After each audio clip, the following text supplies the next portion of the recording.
So the birds were freaking out and pointing like something's here, and I'm looking on the ground, and then finally I got a little closer and thought, I'm gonna look up into this cat claw, and sure enough, up here in the cat claw is a coach whip. He's a good snake. What he's doing up inside of a cat claw, I don't know, because they're like fish hooks all over. Maybe he's hunting baby birds or something. Okay, here's the back view.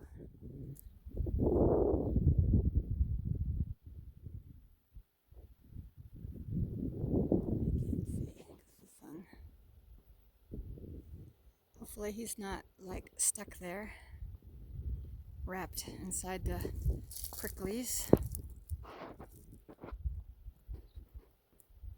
Snakes can climb.